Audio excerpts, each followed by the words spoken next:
Sebagai informasi, Pak dosen udah hampir setengahnya. Barangkali Bapak mau mulai, waktu dan tempat kami persilahkan, Pak. Baik, dengan senang hati.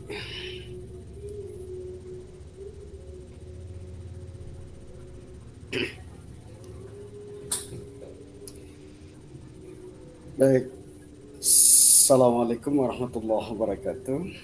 Waalaikumsalam. Waalaikumsalam warahmatullahi wabarakatuh. Waalaikumsalam. Alhamdulillah, la haula wa la quwata illa billah, amma ba'd. Qala Allah Ta'ala fil Qur'anil Karim, a'udzu billahi minasyaitonir rajim. Wa likullin darajatun mimma 'amilu wa liyuwaffiyahum a'malahum wa hum la yuzlamun.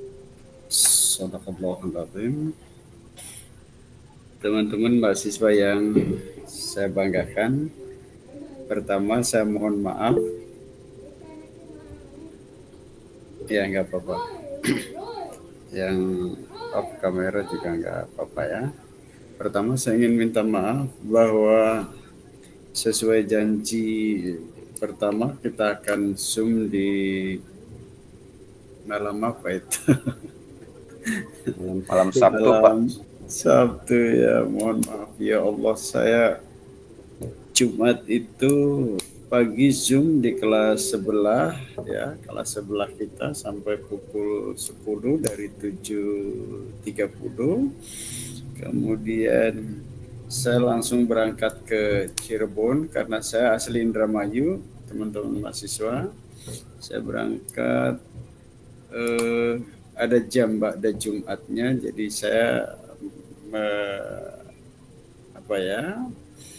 ingin tepat waktu di Cirebonnya, maka sholat Jumatnya di Cirebon saya, sehingga pukul 13 itu tepat waktu saya kemudian masuk di Pasca sampai sore itu ya, sampai sore.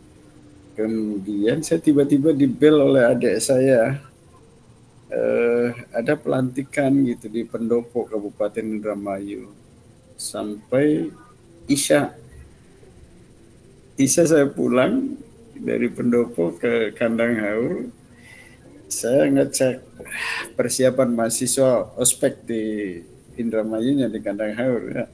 Lupa saya ternyata ada janjian dengan teman-teman, Masya Allah. Itu HP saya ada di tas, begitu saya buka, Masya Allah ada yang sudah menunggu 1 jam. Ya Allah, betapa dolimnya saya memberikan PHP ya ke teman-teman. Hanya saya buru-buru untuk membuat balasan ke ada teman kita yang menghubungi. Insya Allah saya malam Senin. Ini hampir saja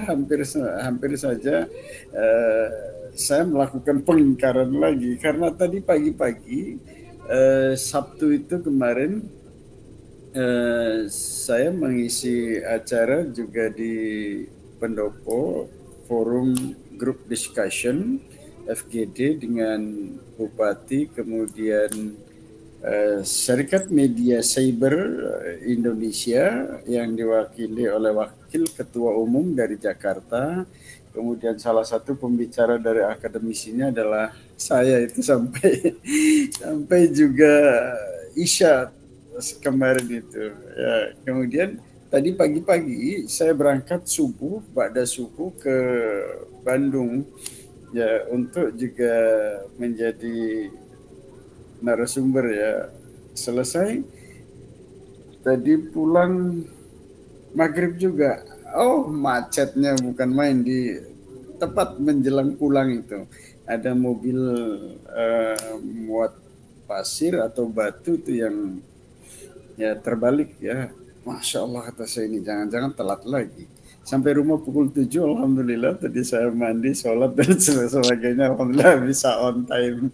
Jadi itu permohonan maaf, saya orangnya kalau tidak ada Pak Ujang ya, kalau tidak ada keperluan dinas yang sangat mendadak, insya Allah saya on time di pertemuan offline juga insya Allah ya.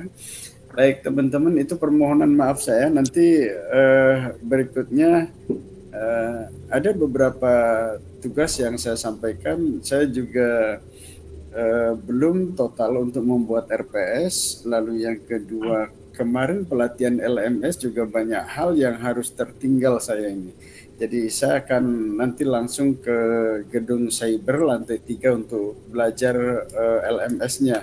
Karena perubahan itu selalu terjadi ya. Dulu kita menggunakan LMS apa itu, Dumble ya.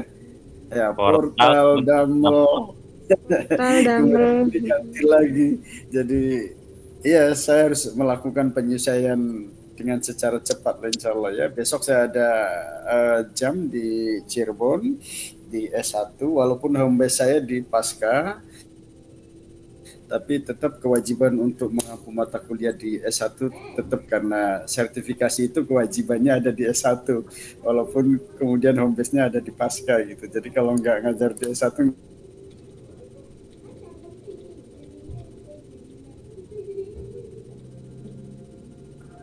Cek. Jaringan kayaknya Kang. Indramayunya. Jadi ya beginilah, saya harus bolak-balik kemana-mana. Di samping juga mohon maaf ini hanya tahadus bin nikmah yang apa namanya PPT yang saya share ke teman-teman di grup itu.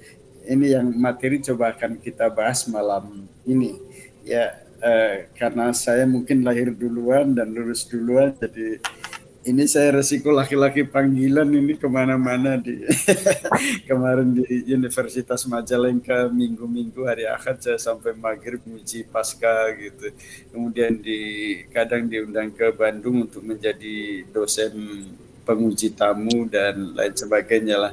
Gak apa-apa, saya nggak pernah ngeluh karena ini konsekuensi logis dari doa-doa saya yang selalu saya sampaikan. Mudah-mudahan ya Allah jadi orang yang bermanfaat. Ya ketika kemudian Tuhan mengabulkan, maksud iya sih saya kemudian apa ya mengeluh gitu. Ya kita jalani aja gitu ya. Baik teman-teman, mata kuliah yang diampu oleh saya ini analisis kebijakan pendidikan Islam. Ini sudah saya buat modulnya dan videonya saya baru 4 kali untuk melakukan syuting di gedung cyber itu. Kemarin diundang lagi untuk melakukan syuting pembuatan video pembelajarannya, tapi itulah saya belum terkejar untuk datang syutingnya. Nanti saya akan rescheduling kata saya untuk membuat jadwal ulang syuting lanjutan kira-kira 16 atau 14 kali pertemuan selesai di videonya. Teman-teman, dosen-dosen yang mengampu mata kuliah analisis kebijakan pendidikan Islam itu semuanya mengacu pada buku yang saya tulis itu.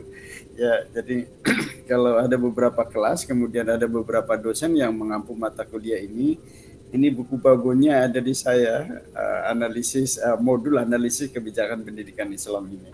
Makanya kemarin saya tawarkan, itu pun kalau teman-teman berkenan, kalau enggak juga enggak masalah.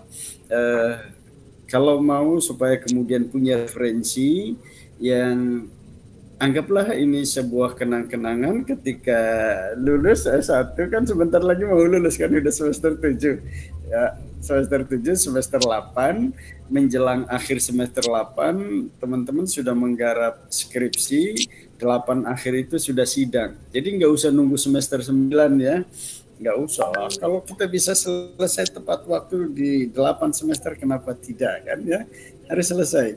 Jadi saya jangan lama-lama melihat Bapak Ibu di ruang Zoom ini, bosen. Maksud saya cepat selesai, datang lagi ketemu saya lagi di ruang Zoom yang berbeda, di Pasca S2 ya IPJJ-nya kan begitu. Nanti datang lagi di Zoom S3, ketemu lagi sudah gabung menjadi dosen Win Cyber Nurjati Cirebon gitu kan. Ya, jadi pertemuan kita itu bahasanya Lance Armstrong itu life is series of the beginning. Hidup itu selalu membuat lembaran-lembaran baru. Ya, jadi jangan terjebak pada zona nyaman.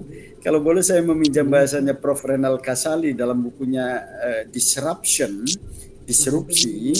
Ya, ada dua tantangan yang cukup menarik gitu. Pertama, kalau Anda ingin maju itu jangan terjebak pada zona nyaman. Jangan terjebak pada zona lugu. Ya, seringkali kita ini kadang kan alah udahlah yang maju yang teman-teman yang masih muda-muda aja gitu. Saya mah udah tua di belakang. Cek. Jaringannya kurang bagus.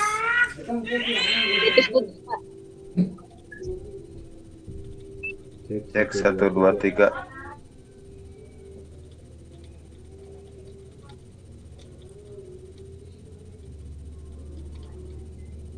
Cek low. 1. Kalau suaranya Pak Ujang kedengaran, suaranya Pak dosen yang tidak kedengaran.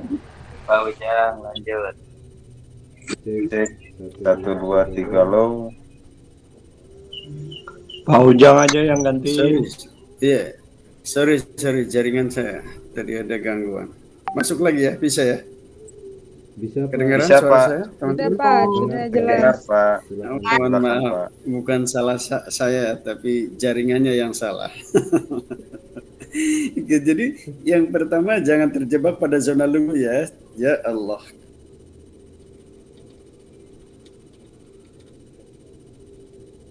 Terdengar lagi nggak? Tadi kok gangguan lagi ya? Ada Bisa ya, Pak. Ada sekarang sudah. Ada suaranya ada. Mudah-mudahan nggak ada gangguan lagi lah. Jadi ketika kemudian kita teman-teman menegaskan diri untuk melanjutkan ke S1 PJJ UIN Cyber Nur Jati Cirebon, itu sebuah pilihan tepat supaya kita tidak terjebak pada zona nyaman, zona lugu ya, tidak suka tantangan. Ini tantangan baru. Ya, yang kedua tentu teman-teman kata Prof. Renal Kasali itu di era disrupsi sekarang ini tantangan kita yang kedua adalah setelah kita tidak boleh terjebak pada zona nyaman, kita harus inovatif. Kenapa harus inovatif?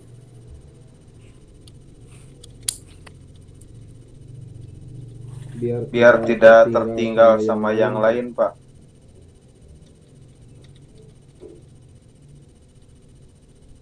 Cek.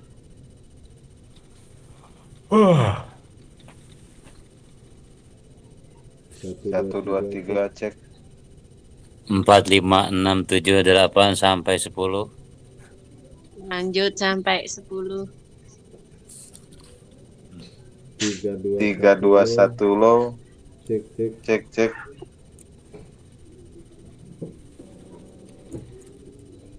Mumpung ada Bu Sri lagi gendong anak, saya ikutan. Iya, gendut oi, moy. Pak dosennya belum Pak. Anak berapa Pak Wisnu? Tadinya ini mau anak kedua, mau bungsu kayaknya enggak deh. Jangan jadiin yang bungsu. Alhamdulillah, Pak dosen gabung kembali. Generasi penerus harus banyak. Lagi nggak? Saya, Masya Allah.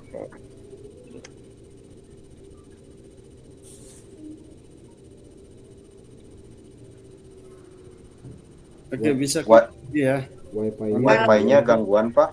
Kalau Iya, Putri ini, oke, sekarang masuk lagi bisa ya? Bisa, Pak. Bagus, Bagus, Pak. mohon maaf. Ya, mudah-mudahan ini stabil ya. Ini sudah saya ganti nih. Beli bukunya online. Pak Muhammad itu beli bukunya online. Linknya sudah saya bagikan di grup itu di Shopee atau di apa itu satu lagi? Tokopedia. Ada di Tokped, Pak. Tokopedia. Ya, itu bisa langsung aja lah.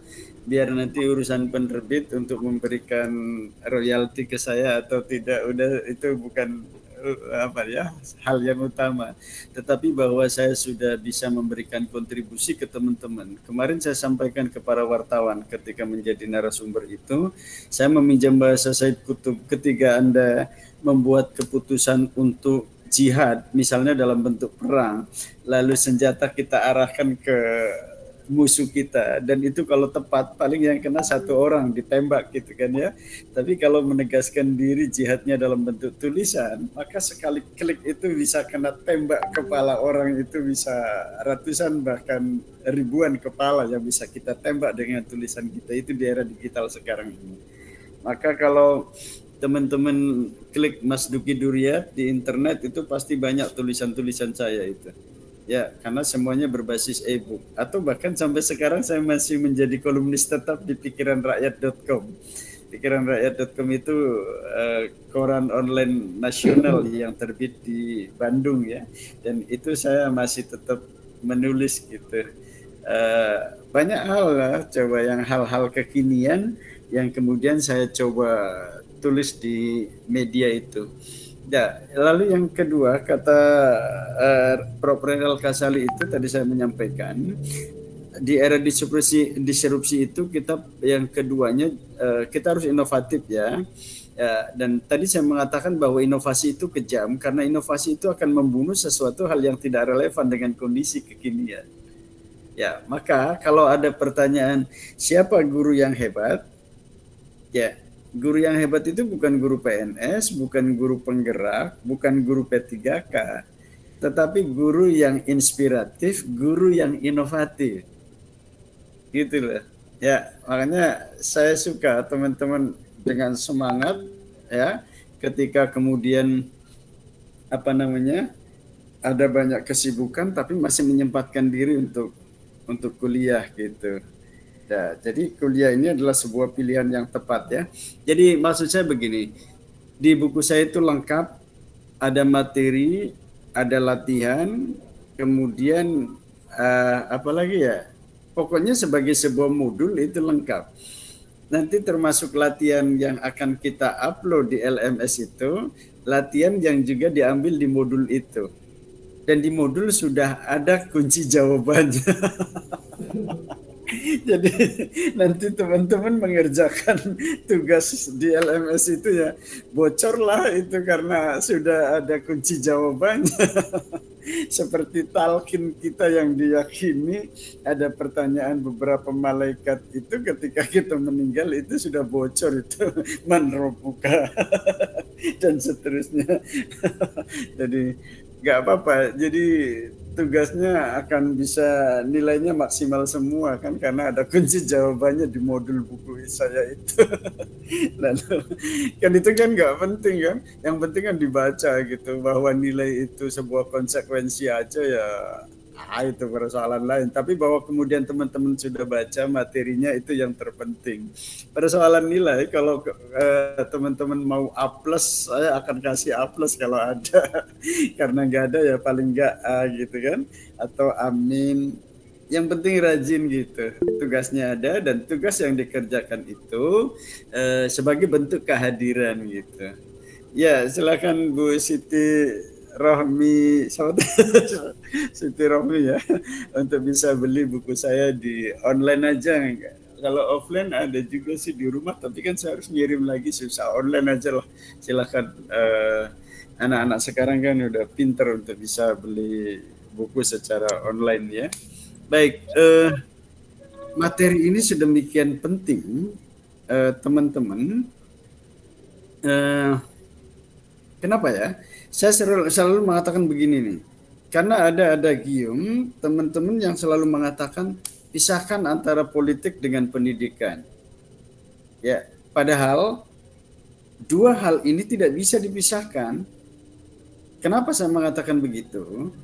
Karena apa yang kita lakukan dalam konteks pendidikan sekarang ini adalah produk politik. Jadi semua, misalnya regulasi Undang-Undang Nomor 20 Tahun 2003 tentang Sistem Pendidikan Nasional, itu produk politik, teman-teman. Kita bicara anggaran, misalnya 20% dari anggaran APBN secara keseluruhan, itu produk politik. Pergantian kurikulum yang terma-termanya kadang kita belum paham betul di kurikulum 2013, lalu kemudian diganti dengan kurikulum Merdeka. Perubahan kurikulum itu adalah juga produk politik. Ya, Atau ada pengangkatan P3K gitu, guru-guru P3K. Itu juga produk politik yang diselesaikan persoalan-persoalan ini pada gedung parlemen kita itu, di DPR itu. Ya, jadi kalau kemudian kita mengatakan pisahkan politik dengan pendidikan, itu sesuatu hal yang tidak mungkin. Ya, maka tugas kita adalah bagaimana kemudian misalnya, karena misalnya pegawai negeri tidak boleh terjebak pada persoalan politik praktis, ya kita bisa bisiki, kita bisa memberikan masukan. Ketika ada masa reses, kita bisa dialog dengan anggota dewan kita, lalu kemudian memberikan masukan-masukan, terutama kalau konteks pendidikan di Komisi 10 DPR, atau di komisi berapa lah, misalnya di DPRD tingkat 1 provinsi dan DPRD tingkat 2 di kabupaten, untuk bisa memberikan masukan-masukan itu. Karena mohon maaf ya, tidak semua anggota dewan yang duduk di komisi pendidikan itu mereka paham tentang pendidikan. Saya seringkali di komunikasi dengan anggota dewan itu, ya di telepon, Kang Dokter, ini saya kok ada sedang dengar pendapat dengan Kemenag, dengan Dinas Pendidikan gitu, misalnya di Kabupaten Indramayu. Ada hal yang bisa diberikan ke saya, sharing katanya, ya bisa berbagi persoalan yang sedang in trend di dunia pendidikan atau persoalan yang krusial di dunia pendidikan, apa saja kira-kira. Lalu kemudian saya WA semuanya, sudah lengkap, sampai di akhir kemudian saya tanya, sudah disampaikan semuanya? Beres, kata, sudah saya sampaikan semuanya ke Dinas Pendidikan dan Kementerian Agama dalam konteks pendidikan untuk memberikan masukan-masukan. Saya kira ini penting, teman-teman. Ya, bagaimana kemudian problem kita hari ini? Coba di makalah itu, PowerPoint yang kemarin saya sampaikan, ada banyak problem dan tantangan dunia pendidikan kita. Ya, di PowerPoint itu, ya di PPT yang saya kirim itu. Oke, tapi sebelum ke situ ya, saya kira di slide yang ada kalimat dunia pendidikan adalah dunia yang amat kompleks, menantang, dan mulia. Ada 3 kata yang kemudian saya beri penjelasan di bawahnya. Kenapa dunia pendidikan itu kompleks? Karena spektrumnya yang sangat luas. Bicara apapun pasti berkelindan dengan persoalan pendidikan. Kalau kita bicara persoalan ekonomi gitu misalnya, pasti itu berkaitan dengan persoalan pendidikan. Sumber daya manusia, apakah kemudian kita berkualitas atau tidak, itu pasti berkaitan dengan persoalan pendidikan. Kondisi ekonomi kita, atau bahkan kemudian kawin cerai gitu misalnya ya, itu juga terkait dengan persoalan pendidikan. Jadi dunia pendidikan itu sangat kompleks karena spektrumnya yang sangat luas. Lalu yang kemudian ada kata menantang, karena menentukan masa depan bangsa. Jadi kalau kita ingin melihat apakah pemimpin kita ingin negeri ini maju atau daerah ini bisa maju atau tidak, coba dilihat program bidang pendidikannya. Ada tidak? Ya, berpihak enggak pada dunia pendidikan? Saya rasanya ingat dengan Kaisar Hirohito di Jepang ya. Ketika Hiroshima dan Nagasaki dibom oleh sekutu, luluh lantak itu tahun 1945, pertanyaan yang pertama disampaikan oleh Kaisar apa? Ada berapa sisa guru yang masih hidup? Artinya Kaisar Hirohito punya keyakinan dengan sisa guru yang ada, yang masih hidup, kita akan bangun Jepang yang kemudian ke depan akan lebih kompetitif, komparatif dibandingkan dengan negara-negara lain. Dan nyatanya kan Jepang sekarang melesat jauh. Apalagi kalau dibandingkan dengan Indonesia. Padahal Indonesia merdeka juga tahun 1945, Hiroshima dan Nagasaki itu dibom oleh sekutu, luluh lantak juga di tahun yang sama. Jadi sekarang persoalannya, anggaran 20% dari APBN itu tidak pure untuk dunia pendidikan. Kalau saja 20% itu tidak direcoki oleh program-program lain yang dompleng di situ, angka 20% itu saya kira akan luar biasa Indonesia ini ya, kemajuannya. Karena anggarannya sedemikian besar, 20% dari seluruh anggaran APBN. Tapi kan nyatanya ada banyak, misalnya yang ngetren sekarang, makan bergizi gratis MBG itu juga diambil dari 20% anggaran pendidikan. Sementara kita masih belum melihat ada korelasi antara mutu pendidikan dengan program MBG yang hanya 10.000 itu. Ya, harganya. Atau jangan-jangan langsung dibagikan ke sekolah-sekolahnya pada angka yang kurang dari itu. Justru kemudian menimbulkan sarang korupsi baru gitu misalnya. Ya, dan lalu kemudian banyak orang menilai pemimpin kita sekarang lebih suka makan gratis ketimbang pendidikan gratis gitu misalnya. Ya, padahal angka 10.000 itu juga belum sebuah kebutuhan bagi rakyat Indonesia. Artinya masih kuat makan pada angka 7.000 sampai 10.000 gitu misalnya ya. Oke, mohon maaf. Yang ketiga mulia. Ada kata mulia. Karena pendidikan itu memanusiakan manusia. Jadi kalau kemudian luaran lembaga pendidikan itu menghasilkan manusia yang tidak bersifat manusia, tidak manusiawi, maka ketika ada orang mengatakan itu bentuk kegagalan dunia pendidikan kita, saya kira ada benarnya. Ya, karena harusnya lembaga pendidikan itu menghasilkan manusia yang bersifat manusiawi, bersifat manusia gitu. Jadi kalau kemudian Political and Economic Risk Consultancy Hong Kong masih menempatkan kita menjadi negara terkorup di Asia, sementara yang melakukan korupsi itu misalnya, mohon maaf ya, bergelar profesor, doktor, insinyur, bahkan kiai haji, mohon maaf, di belakangnya sampai gelarnya panjang sekali, SH, MH, SE, sengkle gitu bahasa Indramayunya, bahasa Indramayunya. Itu artinya kan gagalnya dunia pendidikan kita karena tidak menghasilkan luaran lembaga pendidikan itu manusia yang manusiawi. Oke ya, saya kira kita ingin cepat, hanya ini sebuah pengantar aja, kan nanti ada ruang diskusi kita di LMS itu ya nanti ya, atau nanti kita asinkronus lagi untuk berdiskusi. Ini pengantar kuliah aja lah. Ya, ini teman-teman ada pertanyaan untuk pendidik dan siswa kita di abad 21. Ya, paling tidak 2 pertanyaan itu. Siapa yang lebih lengkap menyampaikan materi? Guru atau internet? Kalau jawabannya internet bisa bahaya eksistensi guru kan. Lalu ada pertanyaan yang kedua, siapa yang lebih menarik menyampaikan materi? Guru atau aplikasi yang ada di internet? Lagi-lagi kalau kemudian jawabannya internet akan semakin tergeser posisi kita. Sampai ada terancam mengatakan bahwa kalau saja internet melalui artificial intelligence gitu misalnya bisa mengawal moral anak, posisi guru dan dosen akan bisa termarginalkan itu. Ya, sayangnya sampai sekarang sungguh pun teknologi sudah semakin maju dan sangat luar biasa, peran guru tidak bisa tergantikan. Kenapa? Ada hal yang esensial dalam dunia pendidikan itu. Satu, yaitu tadi mengawal moral anak. Ya kalau saja internet bisa mengawal moral anak, rasanya akan tutup itu lembaga-lembaga yang mencetak calon guru ya. Karena ini saya kalau terdesak itu suka menggunakan AI dan itu terjadi dialog yang intens yang sangat luar biasa gitu.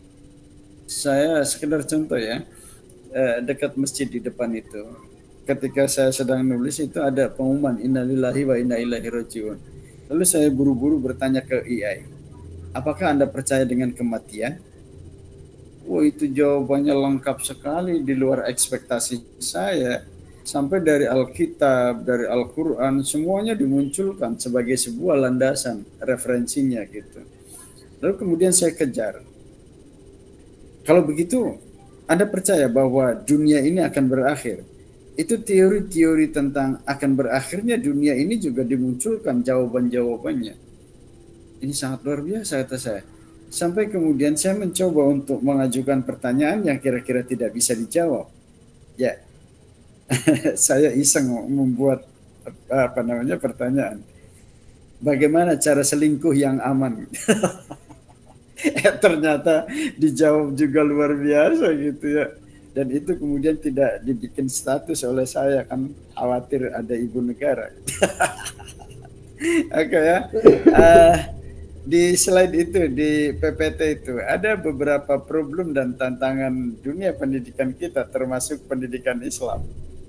Ya, mutu pendidikan nasional kita jika dikomparasikan dalam konteks internasional itu masih rendah. Saya ingin menyebut survei gitu misalnya. Mutu pendidikan Indonesia menduduki peringkat yang ke-102 dari 106 negara yang disurvei.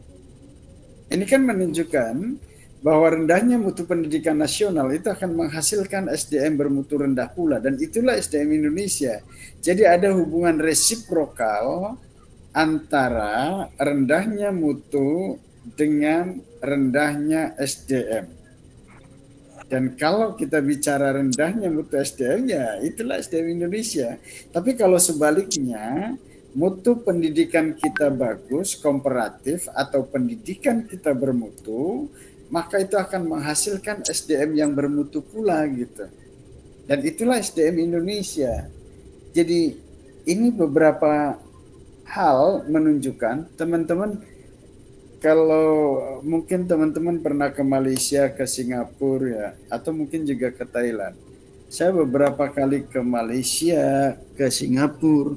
Malaysia itu dengan bangganya loh. Saya ke UUM, kemudian ke USAID di Malaysia itu di depannya tertulis kampus ini peringkat sekian dunia gitu dengan bangganya. Ya, coba di kampus kita kan nggak ada tulisan ranking berapa gitu tingkat dunia, dan itu semakin menambah kepercayaan diri gitu. Nah kemudian ini teman-teman, saya kira beberapa persoalan di kita yang apakah kita akan melihatnya ini sebuah persoalan atau masalah, atau ini justru opportunity gitu ya. Misalnya begini, di PPT saya itu ada globalisasi ya. Globalisasi itu kalau bahasanya Anthony Giddens menyebutnya runaway wood, dunia yang berlarian tunggang langgang gitu. Artinya apa? Seperti truk besar yang syarat muatan tapi tanpa rem, tanpa kendali. Maka Profesor Azumardi Azra itu mengatakan globalisasi itu yang ditandai dengan kemajuan ilmu pengetahuan dan teknologi itu tidak bebas nilai. Dia harus dikawal dengan moral, dikawal dengan etik, dikawal dengan agama. Dan inilah agama, moral, etik itu supaya kemudian tadi truk besar yang syarat muatan itu tidak kemudian bahasa Indramayu itu jalannya sewaya-waya gitu tanpa kendali. Nah, kendali itu adalah agama, moral, dan etik itu. Ya, apalagi kemudian di era global sekarang ini nyaris tidak ada budaya lokal. Yang ada adalah budaya global. Nah, ini yang kemudian saya kira apakah kemudian kita menilainya dalam konteks pendidikan sebagai sebuah masalah atau justru ini opportunity, peluang ya. Kemudian yang kedua ada liberalisme. Liberalisme itu aliran yang memandang sebebas-bebasnya sepanjang kita tidak mengganggu orang lain, itu hak privasi kita dan kita bisa melakukannya. Di sini kemudian aliran liberalisme itu tidak berlaku amar ma'ruf nahi mungkar gitu. Sepanjang itu duit saya untuk judi, untuk minum khamr, yang mabuk saya gitu, misalnya yang jengkel juga jengkel saya, itu orang lain mau apa gitu. Ini kan persoalan saya, hak saya gitu. Ya, jadi nggak usah ikut-ikutan gitu. Satu saat saya pernah membaca majalah tentang Madonna ya. Mohon maaf, Madonna itu kemana-mana pakai CD sama BH aja, lalu kemudian di CD-nya itu diikatkan tali yang kemudian terhubung dengan anjing kecilnya. Ada kalung kerincingannya di lehernya, Lalu kalau jalan Madonna itu pasti bunyi kerincing di belakang. Anjingnya itu ya mengikuti langkahnya Madonna. Ya itu kan kalau ada kerincing kan pasti laki-laki terbelalak itu matanya. Lalu kata Madonna, ini kan hak saya, Anda mau terganggu atau tidak itu persoalan lain. Lalu kemudian ada hedonism. Hedonism itu apa ya, sebuah isme, aliran yang memandang bahwa kebahagiaan itu, kesenangan itu bisa dilakukan apa saja. Jadi tidak memandang bahwa yang kita lakukan untuk mencapai kesenangan, kebahagiaan itu benar atau tidak, itu nggak jadi urusan. Yang penting seneng gitu. Saya alumni IAIN Jakarta dulu S1-nya. Ketika menyusun skripsi saya tentang prostitusi, itu saya suka jalan-jalan untuk mencari data gitu. Salah satunya kemudian ketemu dengan anak-anak SMA yang masih pakai seragam gitu. Ya, lalu saya iseng bertanya, kalau bahasa Indramayu itu nok atau neng ya, neng nunggu siapa? Nungguin siapa di bioskop, di 21 gitu ya, di mall-mall itu waktu saya masih sekolah itu di Blok M itu, di kuliah itu di Blok M itu udah ramai juga ada mall-mall itu ya. Ketika ditanya nunggu siapa nih? Jawabannya di luar dugaan, nunggu om-om. Aku om-om? Ya si bapak kayak nggak tahu aja. Memang cantik itu pakai BPJS. Ya enggak lah, kan bayar gitu, lipstik, bedak dan lain-lain. Kalau mau cantik itu bayar. Dan yang punya duit itu om-om. Kalau pacar sekelas itu jangankan minta jatah duit gitu kan. Dianya juga dikasih uang saku dari mamahnya katanya kan gitu. Ya, pertanyaannya kenapa umum ya begitu. Atau sekarang HP-nya bagus tapi tanpa kuota, nggak bunyi-bunyi kan masalah juga karena nggak ada kuotanya gitu. Ya, lalu belakangan ketika kenapa mereka suka om-om? Ya, saya kemudian membaca penelitian yang dilakukan di Surabaya, ternyata remaja putri kita sekarang lebih suka pada laki-laki yang usia 40 tahun ke atas. Jadi ini kan bahaya. Pertanyaannya kenapa 40 tahun ke atas? Kan bisa dijawab tadi ya. Jadi artinya apa? Yang masih jomblo, yang masih muda di bawah 40 tahun itu punya saingan baru. Saya yang di atas 40 tahun. Oke ya. Kemudian banyak lagi hal lain ya yang kemudian ini menjadi tantangan atau masalah dunia pendidikan kita ya. Ada pendekatan input oriented dan makro oriented, kemudian krisis etika dan moral, bagaimana fragmentasi yang dilakukan oleh para pejabat kita yang kemudian itu memunculkan krisis etika, krisis keteladanan. Ya, OTT terjadi di mana-mana pada pejabat kita gitu. Yang lalu kemarin menimbulkan kemarahan masyarakat kita sampai kemudian demo, sayangnya demonya anarkis gitu kan, sampai terjadi penjarahan. Itu karena ada semacam sakit hati yang dirasakan oleh masyarakat, oleh rakyat kebanyakan, yang itu kemudian tampilannya paradoks dibandingkan dengan para pejabat kita gitu. Ya, kemudian banyak hal saya kira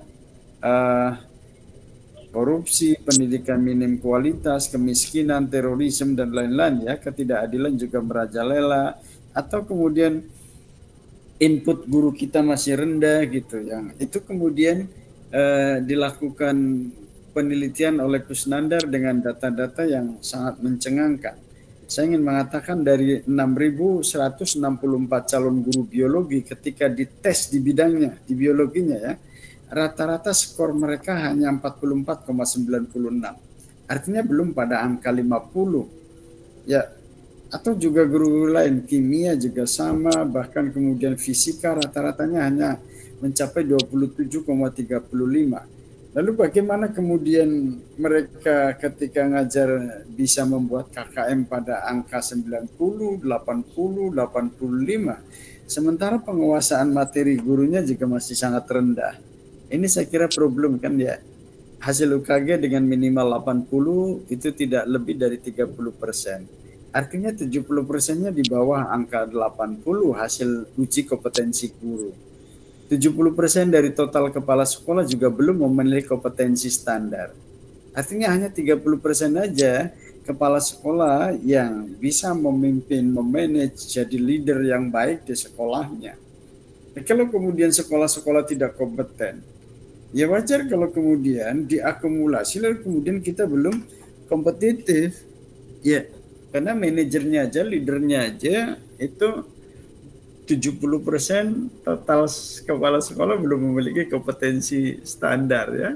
Mereka jadi kepala sekolah karena punya duit, dekat dengan kekuasaan.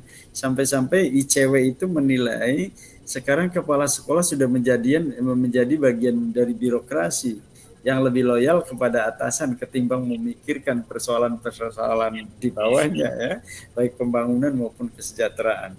Saya kira banyak lagi yang lain yang bisa dibaca ya, dan nanti kita akan coba analisis bagaimana kemudian terjadi pergantian kurikulum. Kemarin persoalan saya pernah menulis tentang pengangkatan guru P3K, upaya penggembosan sekolah swasta gitu. Ya, itu juga itu nanti bisa dibaca lah, atau juga terkait dengan persoalan PPDB sistem zonasi gitu misalnya ya, itu sampai sekarang menjadi problem yang terus diperdebatkan di kita. Kenapa tidak belajar dari Jepang gitu? Ketika saya menulis tentang PPDB sistem zonasi, belajar dari Jepang. Kenapa di Jepang tidak terjadi debatable ya terkait dengan persoalan PPDB itu?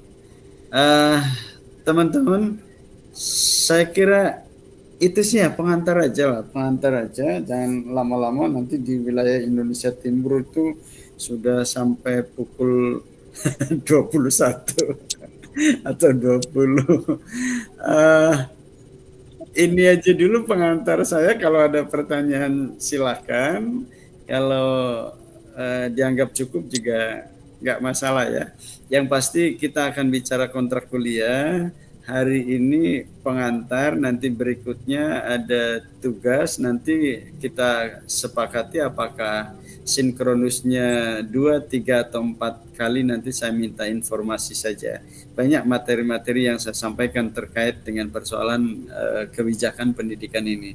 Jadi kalau di S1 regulernya di UIN itu, S1-nya ada mata kuliah politik kebijakan pendidikan, tapi kalau di S2-nya analisis kebijakan pendidikan gitu. Ada ranah yang berbeda. Kalau di S1 kita mencoba untuk melihat bagaimana politik kebijakannya yang diterapkan dalam konteks pendidikan, lalu di S2 kita sudah melakukan coba analisis tentang kebijakan-kebijakan itu. Oke, saya kira itu sih pengantar saya. Lebih lengkapnya nanti dibaca di buku modul analisis kebijakan pendidikan. Ya, bagian dari promosi bukunya saya. Nanti kalau teman-teman menulis skripsi, tolong disitasi tulisan-tulisan saya ya. Coba cari Google Scholar-nya Mas Duki, itu coba disitasi, jadikan rujukan supaya juga nanti di akreditasi itu bisa nilainya bagus gitu ya, karena tulisan-tulisan dosennya itu bisa dikunjungi, disitasi, dan dijadikan rujukan oleh mahasiswanya. Oke, saya kira boleh satu Pak bertanya Pak.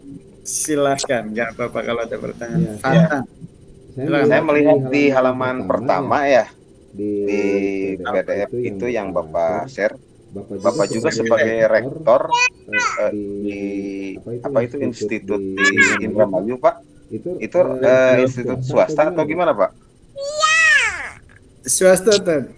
Jadi home base saya di UIN Cirebon di Pasca, tapi saya dapat izin dari Pak Rektor ketika Rektor UIN ketika mengajukan izin untuk memimpin, dilampiri SK dari perguruan tinggi swasta di Indramayu. Lalu kemudian rekomendasi ini saya ajukan ke Kementerian Agama Pusat melalui Dirjen Pendis. Dan alhamdulillah beberapa hari kemudian keluar SK dari Dirjen Pendis tentang pengakuan saya memimpin di perguruan tinggi swastanya.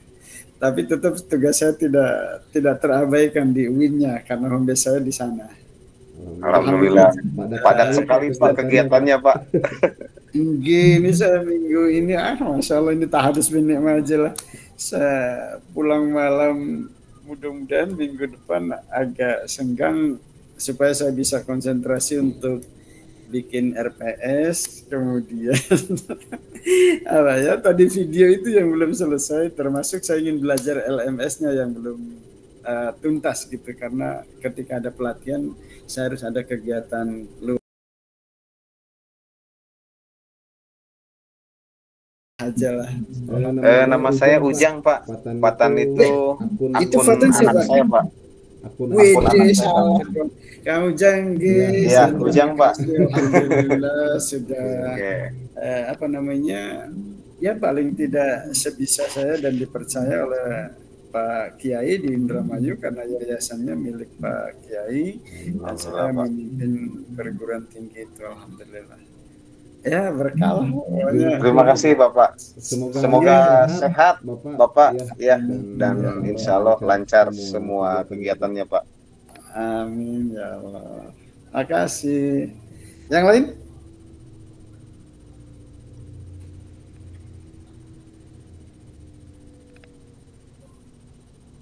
Kalau untuk menanggapi itu Pak, guru sebagai beban negara gimana tuh Pak?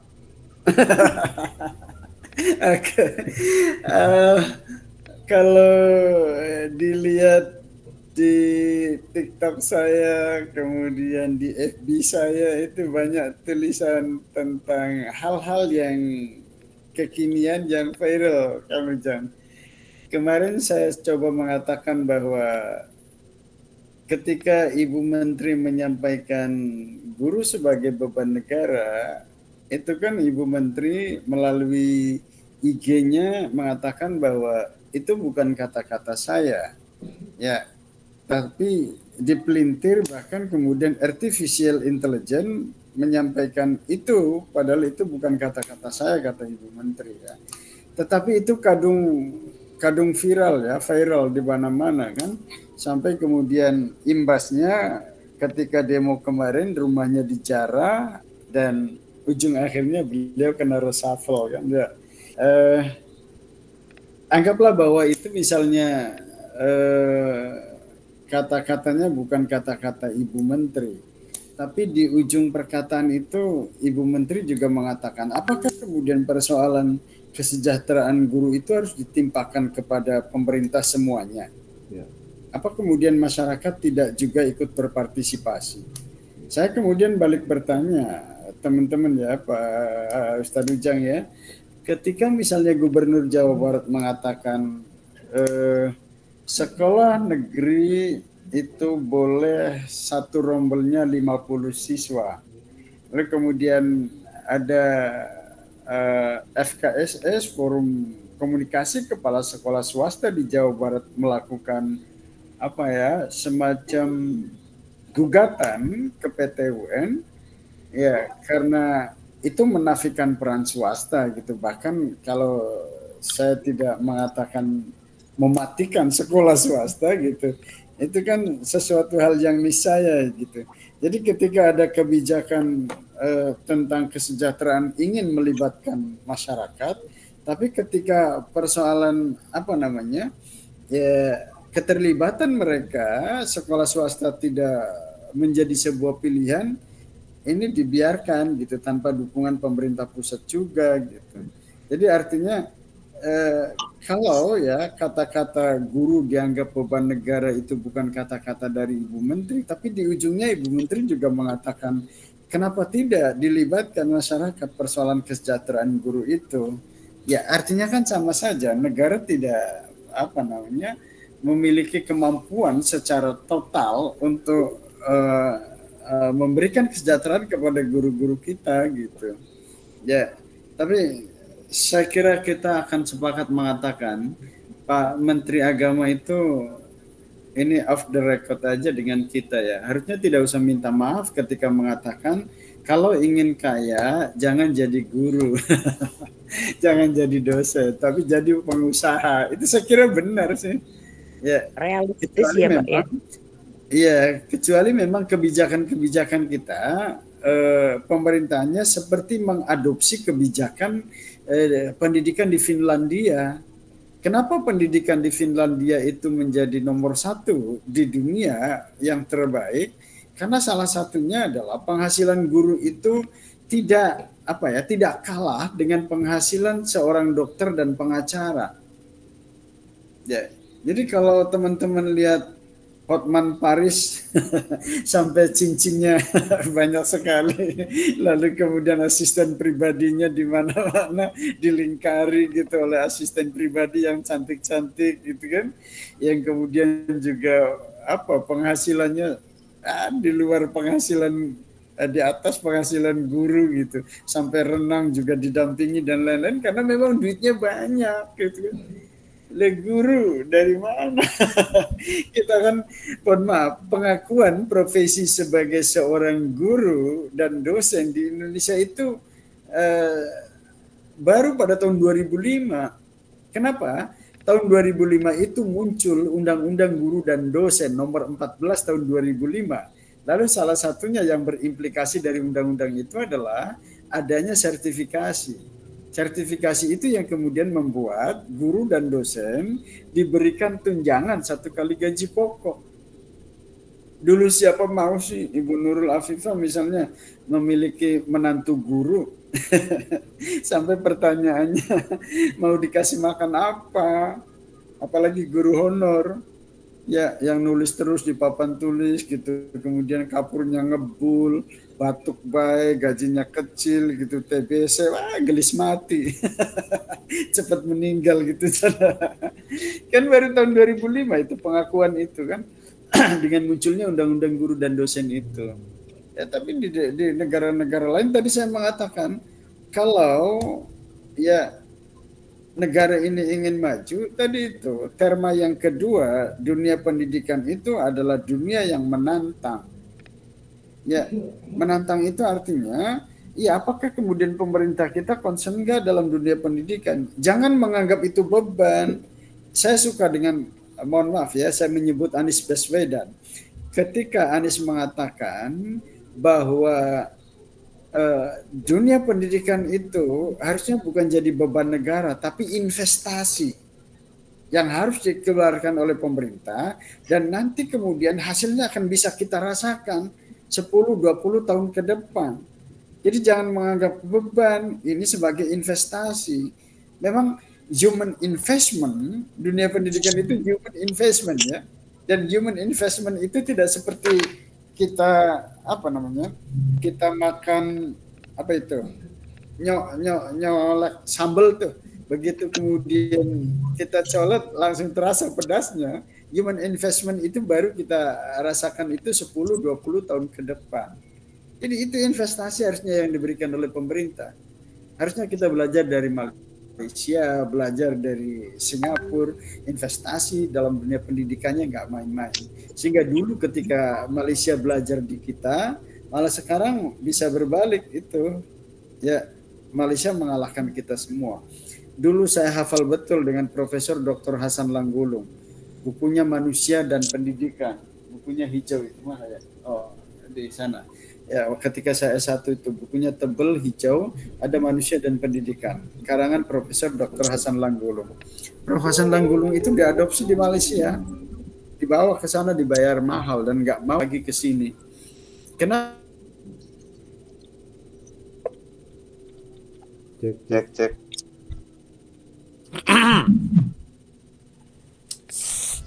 3, 2, 1, low, cek.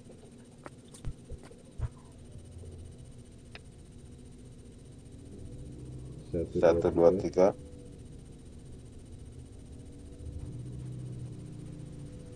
Itu teman-temannya banyak dari Malaysia. Ya, banyak dari Malaysia.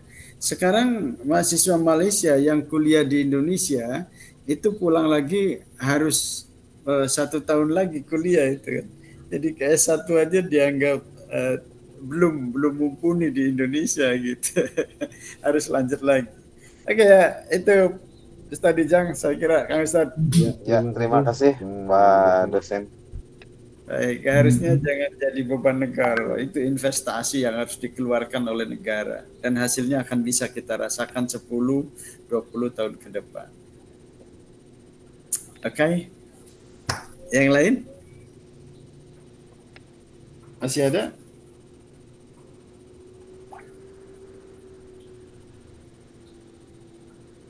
Pernah menyampaikan Pak Mendik Dasmen ya di Makassar gitu, bahwa seorang profesor itu harus mencoba mengajar di taman kanak-kanak gitu Pak. Terus?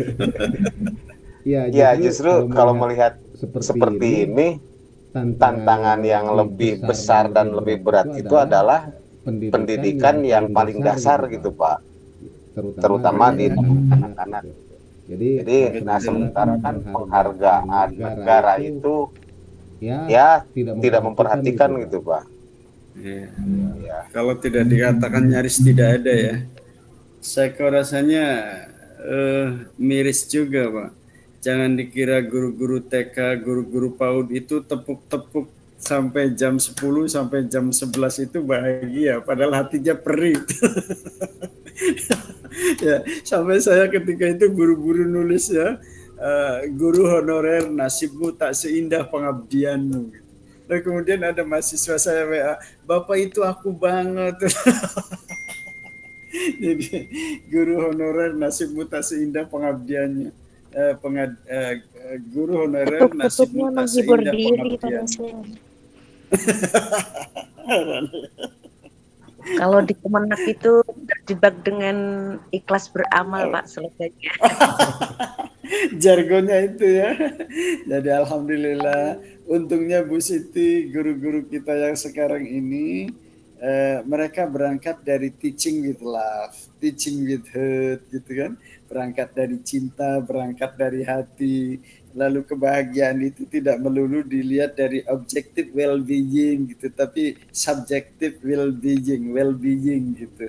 Kalau saja mereka tidak berangkat dari hati, berangkat dari cinta untuk jadi guru, rasanya sudah balik kanan bubar jalan ya. Udah aja kayak di pabrik ya, ijazah SMA juga, tapi apa namanya penghasilannya UMR gitu. Ya, saya kira ya kalau kita ingin bisa merasakan secara real derita dalam tanda kutip yang dialami oleh guru-guru kita, kesulitan yang dihadapi mereka ketika melakukan proses pembelajaran, ya ada betulnya juga gitu bisa merasakan apa yang dilakukan oleh guru-guru PAUD kita, guru-guru TK kita, guru-guru RA kita. Karena memang bagaimana basic keilmuan itu bisa dilakukan oleh anak ya, oleh kita semua itu ya ketika di pendidikan yang paling rendah itu ya. Saya kira supaya bisa kita merasakan empati, simpati gitu ya, jangan hanya asal ngomong gitu. Mereka para pejabat di atas itu tanpa merasakan derita real mereka gitu, terutama kesulitan-kesulitan ketika belajar gitu yang dihadapi oleh guru-guru kita gitu. Oke. Saya kira itu sih. Masih ada?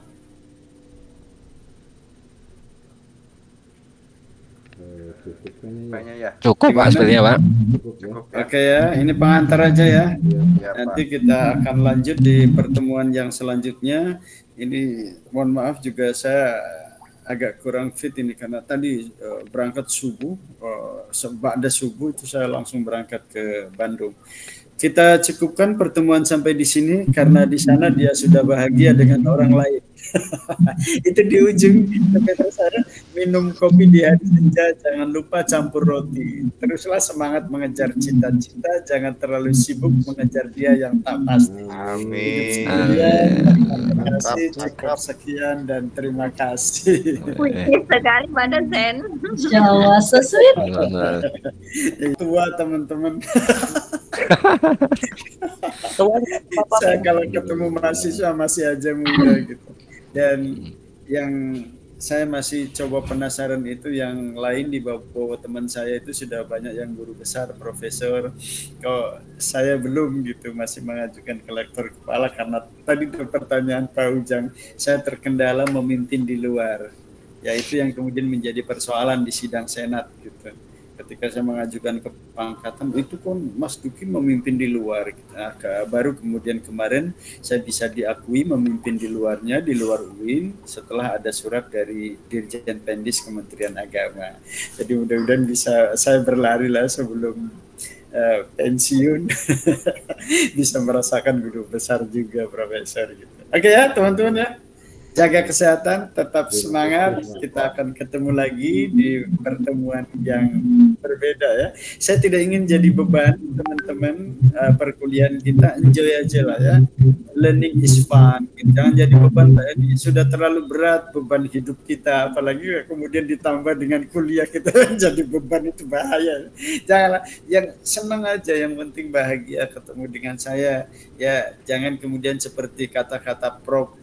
Paul Freire, seorang tokoh pendidikan dari Brazil yang memandang dunia pendidikan kita itu seperti penjara gitu. Jadi kalau teman-teman ngajar di kelas ada anak nguap aja dilempar sama kapurnya masuk ke mulut gitu, itu kan bahaya. Atau ada yang bergerak dikit aja nggak boleh sampai dipukulin gitu. Janganlah ya, jangan jadi penjara baru bagi anak-anak kita. Baik, Pak Khalid, Ibu Nurul Afifah, mudah-mudahan namanya bener, nggak pakai Fatan Baitur Ridwan. Ujang, masuk Pak Ujang ya. Sampai saya dengan PD-nya memanggil Fatan, ternyata Pak Ujang. Baik, saya kira itu ya. Nanti kita ketemu lagi di pekan yang akan datang. Mudah-mudahan saya masih fresh betul lah, ini agak kurang fresh lah karena baru datang dari Bandung. Oke, mohon maaf, terima kasih, mudah-mudahan Allah memberkati kita semua. Until here, see you next week, goodbye.